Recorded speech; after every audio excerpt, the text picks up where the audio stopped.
Praise the Lord. Greetings to you all, brothers and sisters, in the matchless name of our Lord and Savior Jesus Christ. Thank you, Jesus, for this wonderful opportunity to come before with the Word of God. I would also like to thank all the admin member of JCNTSD group. Today my message is on subject the eternal Son. If God and Jesus are one, what about Jesus being with God since the beginning of time? Trinitarians believe that Jesus has eternally existed alongside God the Father since before the foundation of the world. However, there are only three possible ways that Jesus could have existed: as a physical being, as a spiritual being, or in the mind and eternal plan of God. Trinitarians do not believe he existed in the eternal plan of God, but are divided over whether he existed as a physical or a spiritual being. The Bible will reveal the answer. Why is this objection raised? John chapter 1 verse beginning from 1 to 3, in the beginning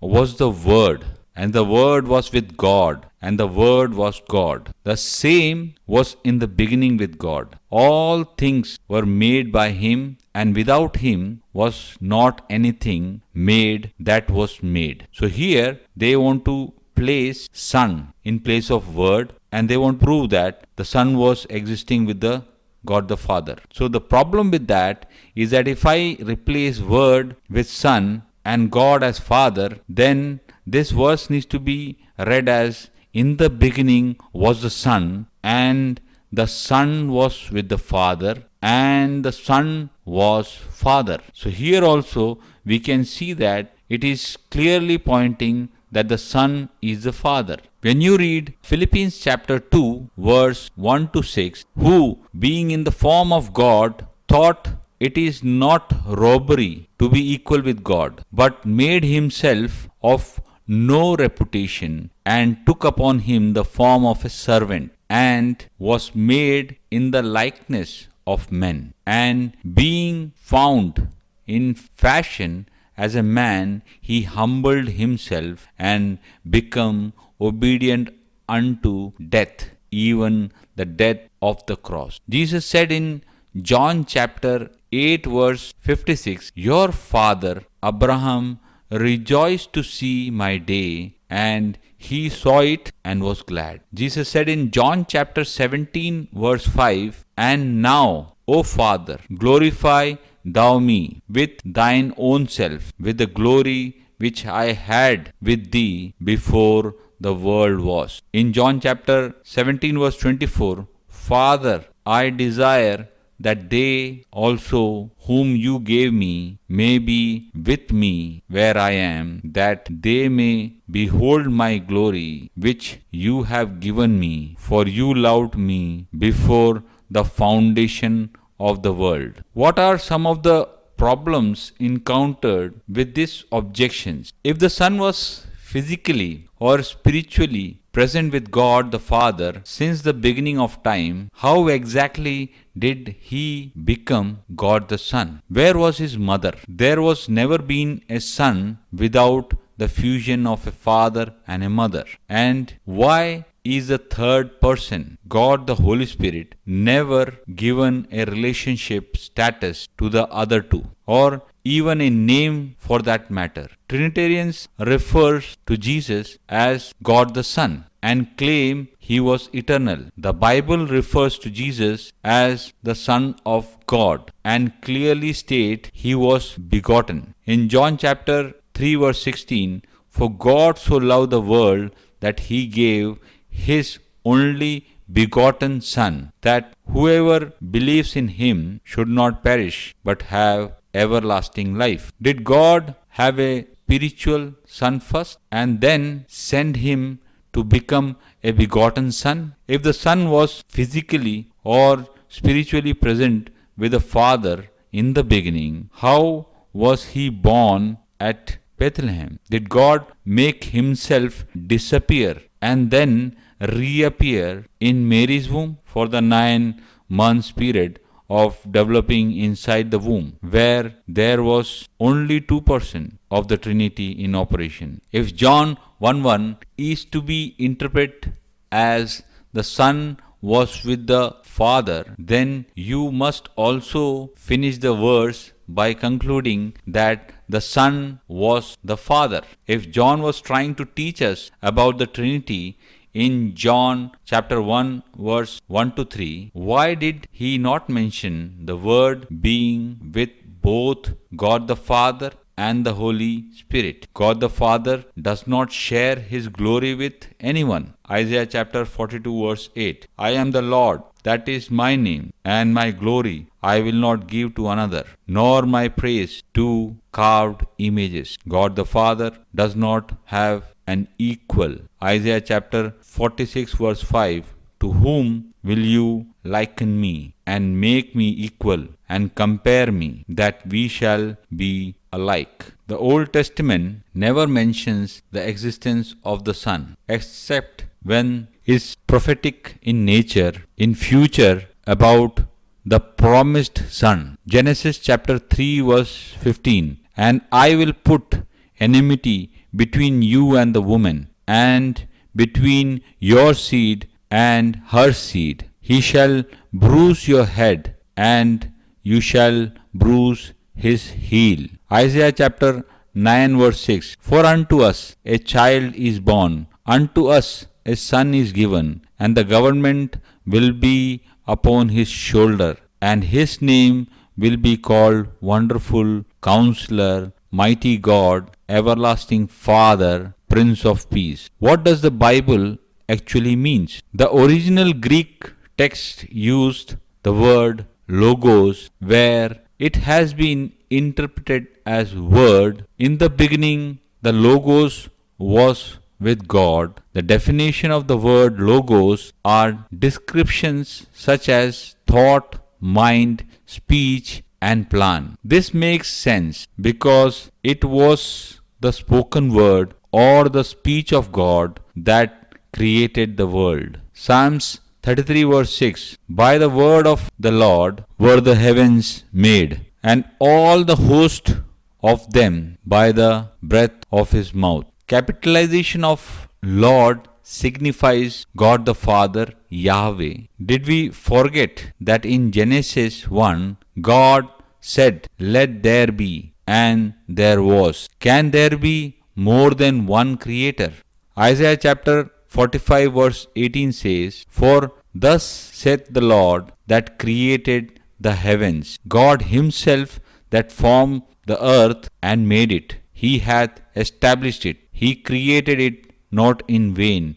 He formed it to be inhabited. I am the Lord, and there is none else. John goes on to reveal that the word logos was made flesh and dwell amongst men, as you see in John chapter 1 verse 14. If you are going to make the word a separate person, what about his breath? The truth is you cannot separate God from his word or from his breath. The word was God, and the word became flesh. Conclusion: God became flesh and walked the earth in a human body. His name was Jesus. Jesus was the revelation and manifestation of the word logos, eternal plan of God, and the image of invisible God. Colossians chapter 1 verse 15. He is the image of the invisible God,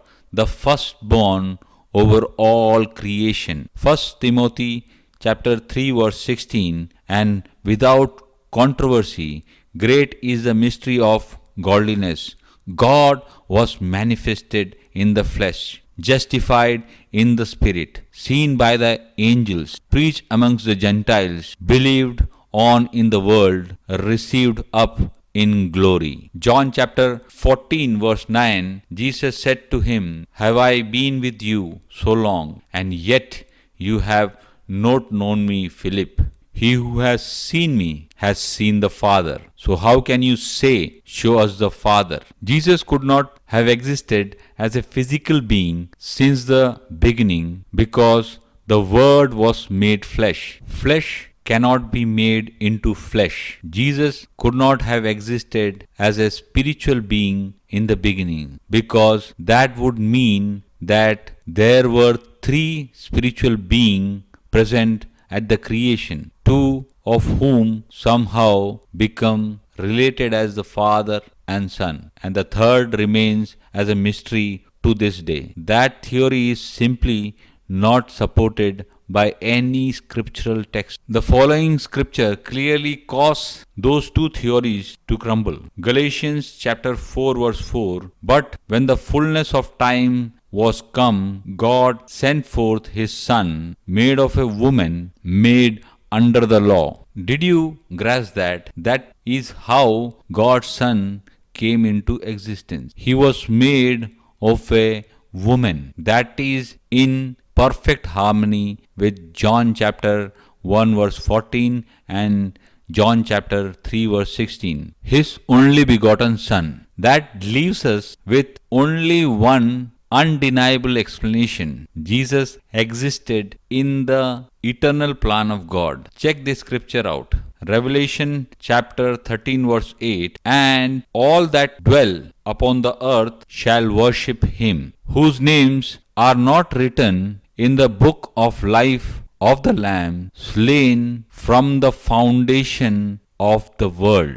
We know that Jesus was actually slain until he died at Calvary in AD 33, but in the eternal plan, mind of God, he was slain from the beginning of the world. Similarly, in Jesus' prayer, in John chapter 17 verse 24, he says, "For you loved me before the foundation of the world." God told Jeremiah in Jeremiah chapter 1 verse 5, "Before I formed thee in the belly, I knew thee." Does anybody believe Jeremiah pre-existed in heaven? What this means is that God knows the end from the beginning. God has always had a plan. He had known us from the beginning. Concerning Philippians chapter 2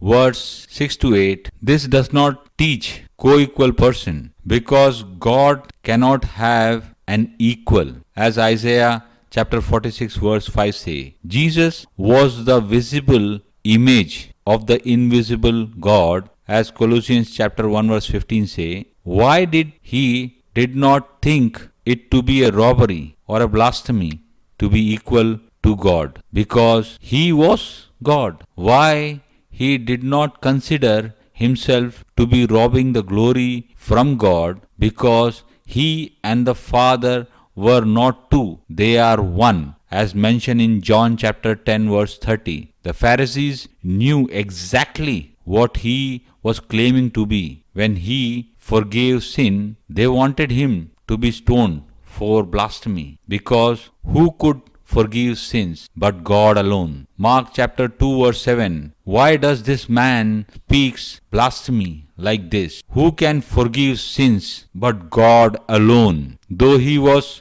God manifested, he himself stripped himself of all the royal privileges to humble himself in a human body and become obedient to death. The Jews were looking for a king, but God came to this world as a servant. Who was this servant? When you read Isaiah chapter 43 verse from 10 to 13, "You are my witness, says the Lord, and my servant whom I have chosen, that you may know and believe me and understand that I am He." So here Lord is saying the servant, I am He. Before me there was no God form, nor shall there be after me. I, even I, am the Lord, and beside me there is no Savior. I have declared and saved. I have proclaimed, and there was no foreign God among you. Therefore you are my witness, says the Lord, that I am God. Indeed, before the day was I am He. Before the day means from the beginning.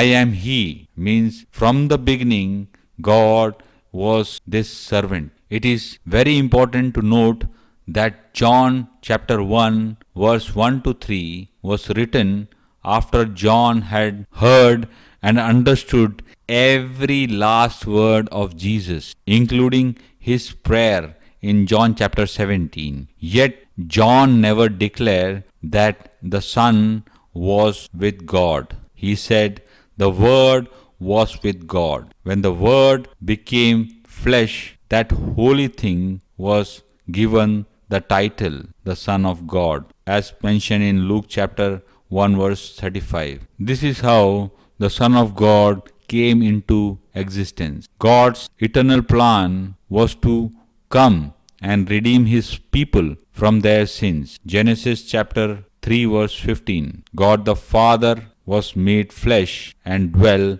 among men. 1 Timothy chapter 3 verse 16. The one who created the world stepped into the world he created. John chapter 1 verse 10 and 14. And you were the reason for it, to save you all from the sins of this world. After understanding all this truth, it is time for you to repent and follow Peter's teaching in Acts chapter 2 verse 38. Then Peter said unto them, Repent and be baptized every one of you in the name of Jesus Christ for the remission of sin, and ye shall receive the gift of the Holy Spirit. Let us pray. Father, please open the understanding of all the listeners through WhatsApp, YouTube and Facebook so they can understand the scripture and take right step in their life to have eternal life with you, Father. Everything we ask in Jesus Christ's mighty name. Amen.